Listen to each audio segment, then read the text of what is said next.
السلام عليكم ورحمة الله وبركاته. الحمد لله رب العالمين، وأفضل الصلاة وأتم التسليم على سيدنا محمد الصادق الوعد الأمين. سبحانك لا علم لنا إلا ما علمتنا إنك أنت العليم الحكيم.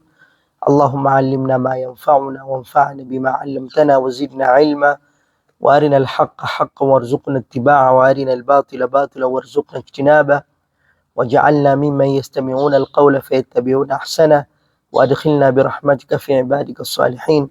أخرجنا من الظلمات الجهل والوهم إلى أنوار المعرفة والعلم، ومن وحول الشهوات إلى جنات القربات.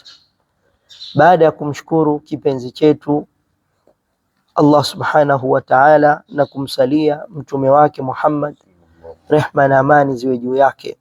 Salamu kwa Muhammad al-Mustafa, rehma ya ulimwengu wa binadamu na majini.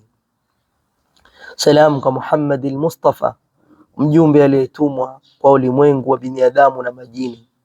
Salamu kwa Muhammad Mustafa, imamu wa msikiti miwili mitukufu ya Makka na Madina. Salamu kwa Muhammad al-Mustafa, babu wa Hasan na Hussein. Allah subhanahu wa ta'ala mtukufu ameufunika ulimwengu kwa rehma zake zisizo na kikomo. Amewapa wanadamu ambao tunda kamili la rehma ya huruma yake, daraja ya juu kabisa katika ulimwengu. Allah subhanahu wa ta'ala pia nafasi hii adhim haitoshi kwa mwanadamu kufikia ukweli kwa kiwango anachokitaka Mwenyezi Mungu, hivyo wakapewa baraka mbalimbali kutoka kwa Allah kama vile akili, moyo, na vile vile mbali na baraka hizo wakaongezewa zawadi nyingine katika mfumo wa mwongozo ulioletwa na wajumbe wa Allah subhanahu wa ta'ala. Hivyo nguvu hii ambayo wanadamu walipewa na Allah subhanahu wa ta'ala iliendelea njia ya kuelekea kwa Allah subhanahu wa ta'ala. Namna hiyo tena iko katika namna bora. Kilele halisi cha msaada huu kutoka kwa Allah subhanahu wa ta'ala ni nuru ya Muhammad sallallahu alaihi wasallam, ambaye alikuwa ni mtume wa mwisho kutekelezwa. Kwa hiyo kazi hii ulimwenguni wa mwisho wake kuletwa kuja kuifanya si mwingine isipokuwa ni Rasulun al-Azam Muhammad sallallahu alaihi wasallam, na ambaye ujio wake wa kimwili katika ulimwengu wetu kama mtume ni zawadi kwa wanadamu wote. Ujio wa mtume Muhammad sallallahu alaihi wasallam, yani ujio wake mtume Muhammad kwetu ulikuwa ni kama zawadi, kwetu ilikuwa ni kama nuru, kwetu ilikuwa ni furaha, kwetu ilikuwa sijui nikwambie nini, lakini kwa bwana mtume sallallahu alaihi wasallam kulikuwa ni kitu kikubwa sana. Ujio wake ni heshima kubwa kwa ulimwengu. Mtume Muhammad sallallahu alaihi wasallam ambaye ndo kilele cha minyororo ya viumbe alikuja ulimwenguni siku ya Jumatatu tarehe 12 mwezi wa Rabiul Awwal, ambao ni sawa na tarehe 20 ya mwezi Aprili mwaka 571. Alizaliwa kabla ya jua kuchomoza. Mtume Muhammad sallallahu alaihi wa alihi wasallam kabla ya jua kuchomoza, hiyo siku ya Jumatatu ndo alizaliwa.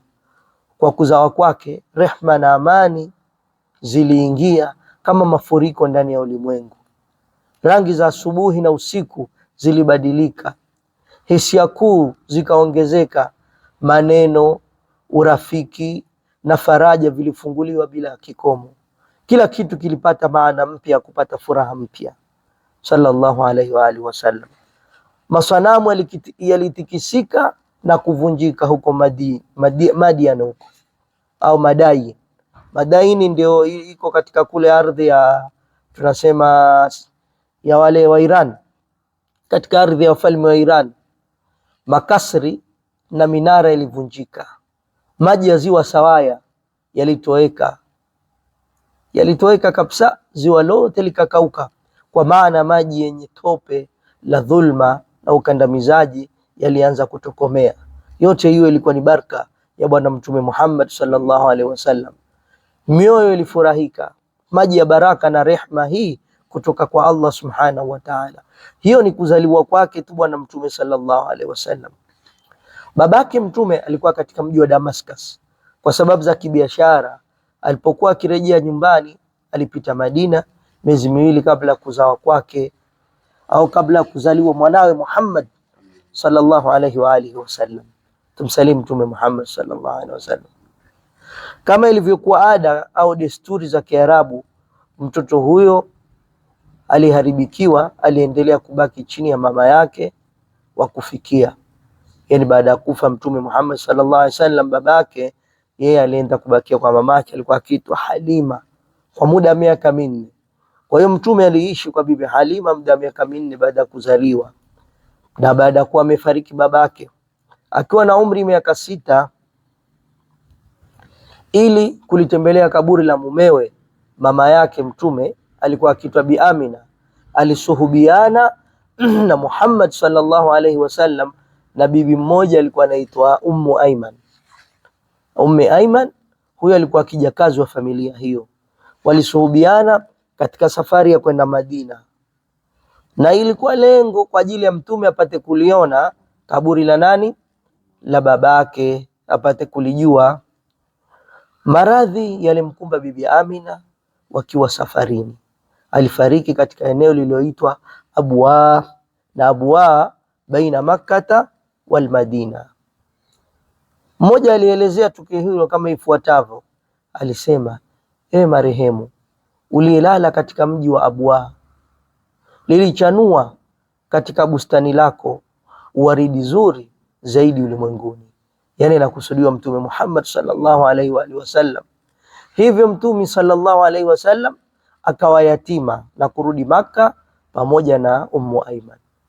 Kwa hiyo babake kafa Madina, kazikwa huko huko, na mamake kafa njiani baina Maka na nini na Madina.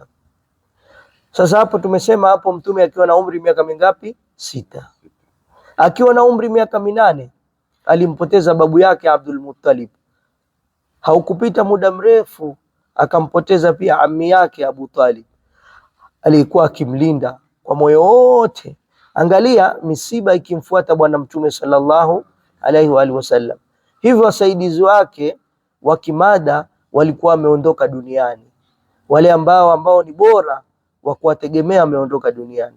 Sasa Mola wake ndiye pekee alikuwa amebaki kama mlinzi na mwalimu wake. Kwa hakika alipewa walezi wake hawa wa kibinadamu wa kipindi dhaifu kabisa cha maisha yake, alikaa nao kwa hikma maalumu ili awe mfano bora na kamili kwa kufuatwa na wanadamu wote sallallahu alaihi wa alihi wasallam. Hapo ukiangalia utaona Mtume kama ameonewa, lakini hajaonewa, lakini alikuwa akiongozwa, alikuwa akiinuliwa daraja. Maisha yake ya utoto wake Mtume sallallahu alaihi wasallam ilikuwa ni fundisho kwetu.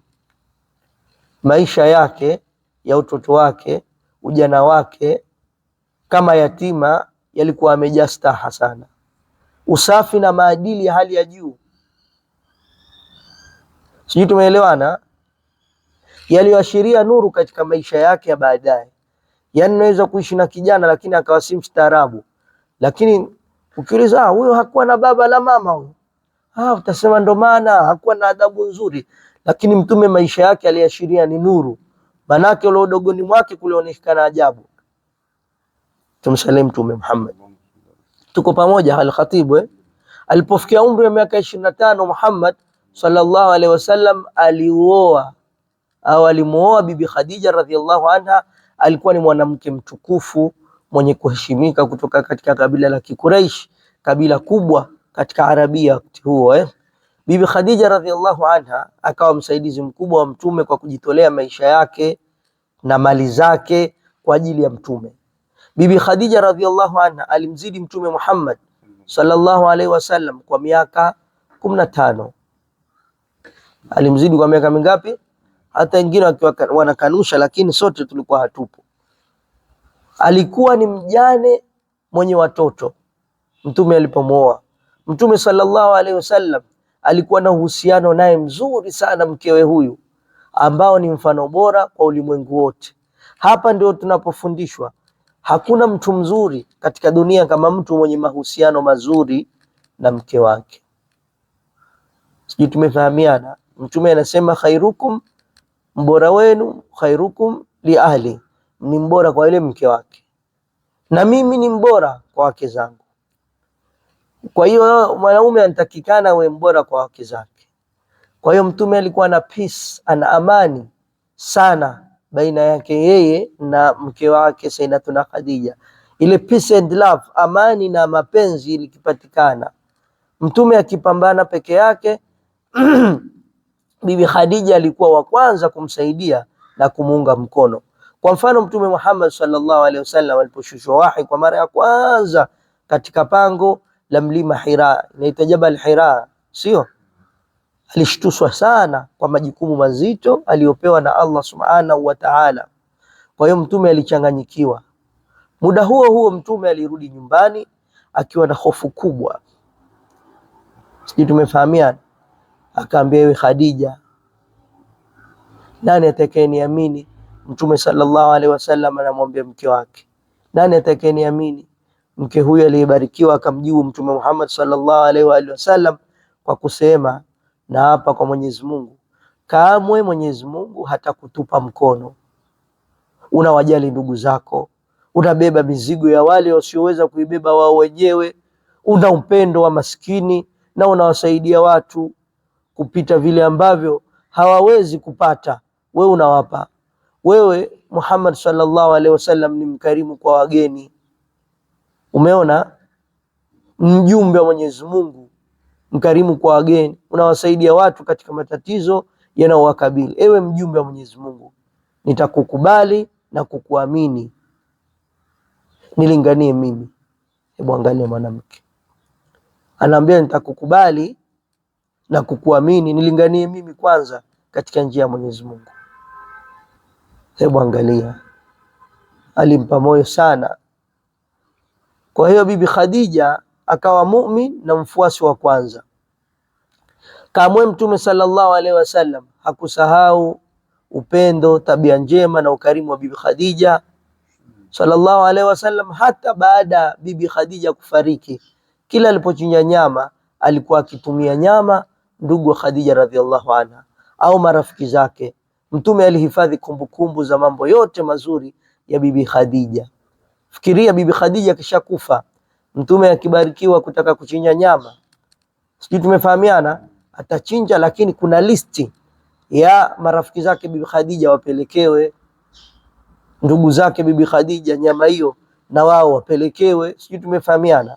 Miaka 24 ya mwanzo katika ndoa yake, ambacho ni kipindi cha ujana wake na kipindi cha nguvu nyingi, alikitumia akiwa na Bibi Khadija radhiallahu anhu, akiwa na Sayyidatuna Khadija radhiallahu anha. Katika kipindi hicho wakeze wengine aliwaoa baadaye, walikuwa wakubwa kuliko yeye na walikuwa wajane, au alowaoa walikuwa wamemzidi sana Mtume, kisha walikuwa wajane. Aliyekuwa mwanamke si mjane na si mtu mzima sana, yani aliyekuwa bikra, mwanamke mdogo kuliko wakeze wote, alikuwa ni Aisha radhiallahu anha. Aisha alikamata vyema mambo ya kidini yanayohusu wanawake kwa uelewa na maarifa hali ya juu sana. Baada ya kifo cha Mtume sallallahu alaihi wasallam, Aisha aliendelea kuishi kwa kipindi kirefu, ambapo aliwaelimisha watu. Sijui tumeelewana? Kwa hiyo wale wanaume kuhusu Uislamu wengi waliusoma kwa Sayyidatuna Aisha radhiallahu anha. Maarifa hayo baadaye yalikuwa ni miongoni mwa msingi imara ya fikra za Kiislamu. Kwa hiyo Waislamu pia walichukua dini kwa wake za Bwana Mtume sallallahu alaihi wa alihi wasallam. Maelezo yafuatayo yanathibitisha jinsi lengo hili lililofikiwa. Abu Musa al-Ash'ari, moja kati ya maswahaba huyu wakubwa wa Mtume Muhammad sallallahu alaihi wasallam, al-Khatib, alikuwa anaitwa nani? Abu Musa al-Ash'ari. Anasema sisi maswahaba wa Mtume, kila tulipokabiliana na swali kuhusu hadithi yoyote ya Mtume, tulikuwa tukimuuliza Aisha, sisi tumeelewana, na kuridhika na majibu anayotupa. Sahaba mkubwa wana mtume huyo, anasema wao walikuwa mambo magumu wanamuuliza nani, na wao walikuwa wakiridhika na nini. Sababu nyingine ni kuimarisha urafiki na ukaribu uliokuwepo kati ya mtume sallallahu alaihi wasallam na Abu Bakar, ndio akamuoa, ambaye alikuwa wa pili kati ya wawili waliokuwa katika pango la Thaur, kama ilivyosimuliwa ndani ya Qur'ani, ilivyonukuliwa, idh yaqulu li sahibihi la tahzan. Ithnaini hao wawili walivyokuwa, thani ithnain, wawili. Kwa hiyo bibi Aisha alipata vitu vingi kwa Mtume Muhammad sallallahu alaihi wasallam. Mtume Muhammad sallallahu alaihi wasallam alipandishwa daraja ya utume akiwa na umri miaka 40, baada ya kuishi maisha ya utakatifu na katika familia tukufu wakati wa ujana wake. Yani mtume alipata utume akiwa nani? Kijana.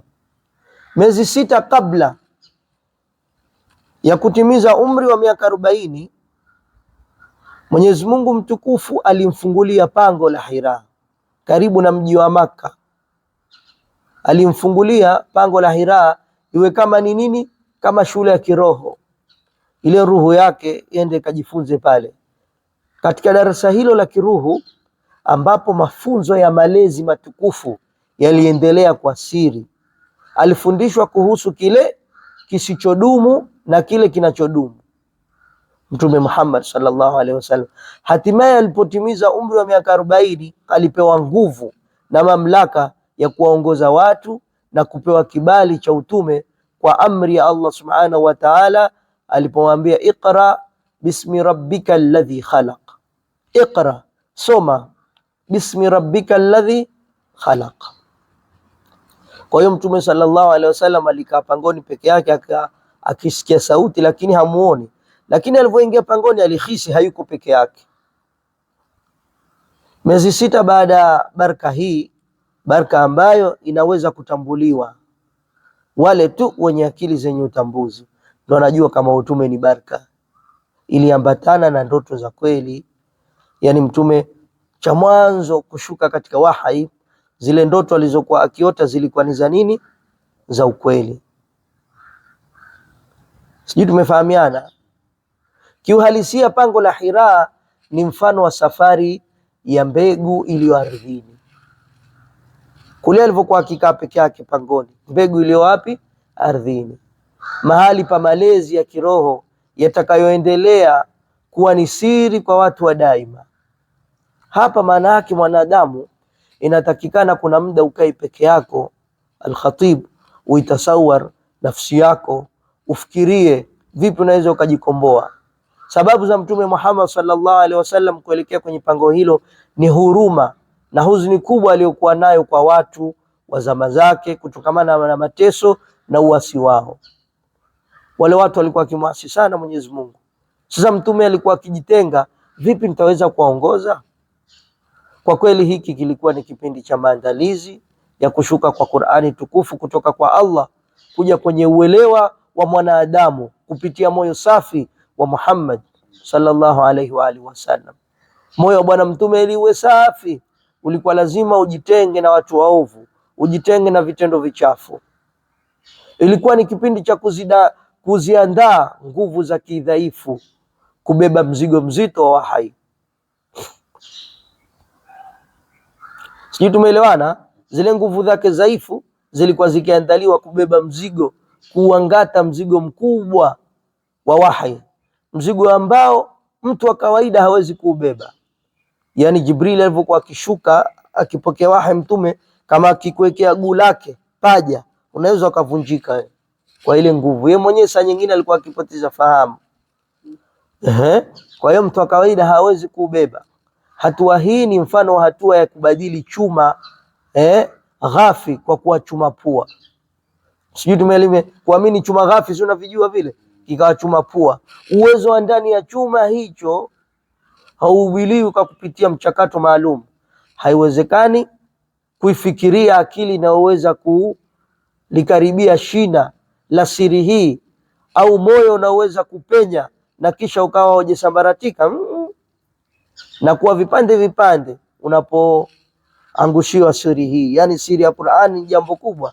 Ndio kule Allah aliposema lau tungeteremsha Qur'an juu ya jabali, ungeona inapasuka, inatetemeka kwa hofu ya Allah.